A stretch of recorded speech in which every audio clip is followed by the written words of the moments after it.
Welcome back to another video. Hope you guys are all rocking and rolling out there. We are back with some famous shred licks that are not as hard as they might seem. The concepts of them are very good. You know, a lot of these licks, I remember when I learned them, I was like, oh, that's what they're doing? I mean, obviously the speed is the challenge, but when I figured out, like, it's just this pattern that they're moving, I'm like, oh, okay, well, I got this. And then it was really, really just encouraging. It was a huge, you know, just like aha moment, and I can play these licks finally. So we're gonna dive into these. Make sure you get the tabs linked down below, and also make sure you stay to the end of the video because I'm gonna keep going with these jams. I'm gonna rock some rhythm for you here for a little bit at the end of the video, and I want you guys to jam over it. So let's go ahead and just dive into these licks.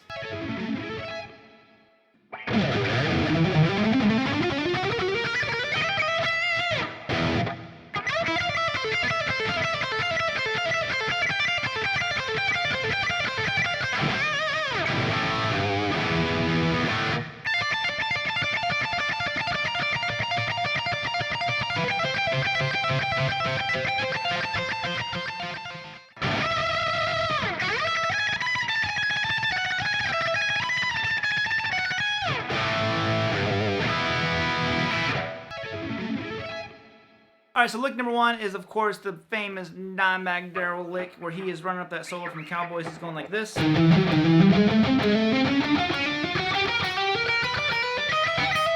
me, very Eddie Van Halen inspired. It's like the metal version of an Eddie Van Halen lick. Eddie does this idea a lot. All the time, and Dime was, you know, a huge EVH fan. So it's a really cool spin on it. You know, it's just kind of taking something and making it your own. Now, what's really challenging about this one is, for one, the shape is kind of weird, and your picking is, he doesn't pick everything. So those are the challenging parts, but overall, it's just one shape through the string. So it sounds really, really like, you know, like, oh man, that's a powerful sounding lick, and it is.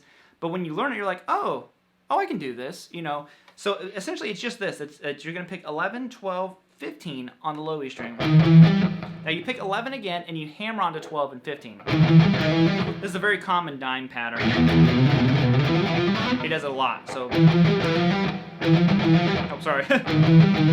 There we go. And all you do is you literally move this pattern through the strings. Same picking, same everything, down through the strings.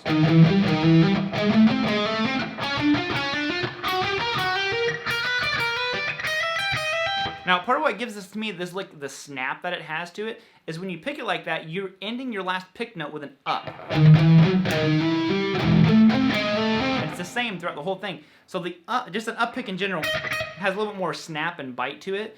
And if you listen to Dime, he talks about how much he likes the sound of an up pick. Now, I don't know if he did this like consciously or subconsciously, but you know, he likes the sound of an up versus a down. So.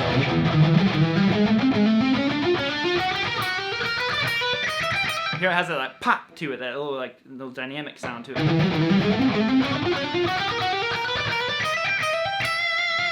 And up to speed. And he goes up in this crazy stuff, all over the place, but we're not gonna get to that section. This is just that first part. The other part is like super hard. Now this one is maybe not like you expected, but this was a huge lick for me, and actually the song was extremely popular when it came out. I remember seeing it on, you know, like MTV or something like that. But it was Stricken by Disturbed, and I heard the song, and the song, you know, I liked, I thought it was cool, but it wasn't until it got to the solo that I was like, oh man, I want. And then he had this one particular lick. I just remember hearing it; it sounded so cool. I was like, man, I'll never be able to play that. And sure enough, I kind of like, you know, I sat there and like listened to it a little bit. It's like, you know, it almost sounds like a Zakk Wylde thing I had learned from like No More Tears.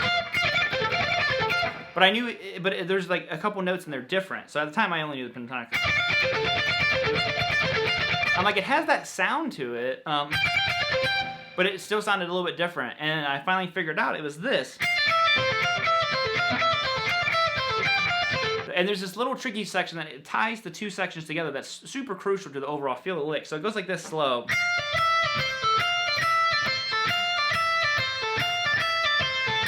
Right there. And he doesn't continue it, he shifts up.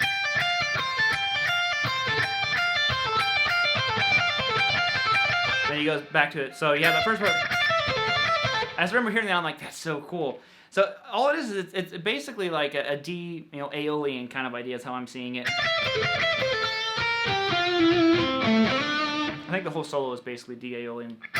But we're going to go 13 pull off the 10 on the high E string, then 12 pull off 10, and then you go to the B string and it's 13 to 10 again. So I like to play it like this with these fingers because it sets me up for that next part. If you're more of like a pinky kind of guy, use your pinky there. You know, there's nothing wrong with it. I just like to use it like this because I use my pinky up here. So you have that section. Now it does it, let's see, I think 4 times. Yeah, and then on the 5th time, it goes just 13 to 10. So, and then you transition to the new section. So that's kind of the bridge between these two sections. So.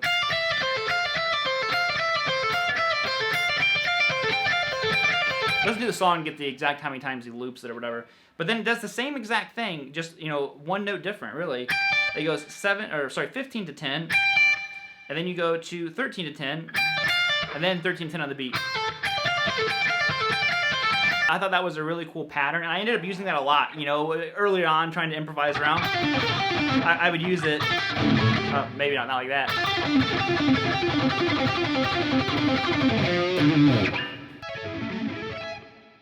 So there's that one, a really good one. Again, it's super fun to move this around, and once I figured out that shape, you know, I use it everywhere. I still use it. Kirk Hammett does this a lot as well. Alrighty, and the final one I thought I'd throw in here for you is, of course, who doesn't want to learn an Eddie Van Halen lick? Now, I remember when I first heard Eruption, there were honestly 2 main parts that stuck out to me. There was the tapping section, which I had no clue what it was. All I knew is I was like, is it the same thing he's doing on Hot for Teacher? Because like I said, Eddie's the one who made me want to play guitar. And the part that probably stuck out to me more than anything, even than that tapping, was that speed picking part, that tremolo section. And I'm sorry, the trim picking section. And I was just like, I'm like, whoa! It just sounded so aggressive. You know, that pick. I was like, what is that? And again, you know, it sounded way too difficult for me to play. And I think it was my first talent show I ever entered. I learned that. That was like my finale. I'm like, and I found out, I'm like, oh, he's just picking one note really fast. That's how he's getting that aggression out of it. So overall, the notes are just this. Oh, maybe.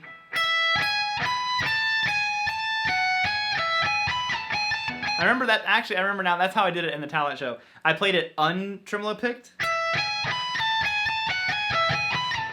and then I went. And then I went into tremolo picking mode. So basically, I'm literally just picking the high string as fast as I can. And make sure it's even. You don't want to be all like...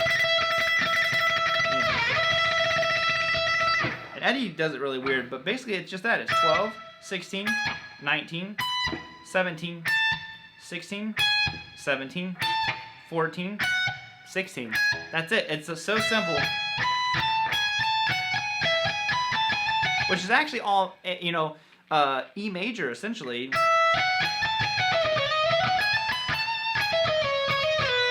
Because you notice he starts the lick out like this. So he does all the other stuff, but how he kicks it off is he does that unison bit. There, and you hear that E note, and then you hear him go into that speed picking section. I mean, just that's a good exercise. I think he shifts up.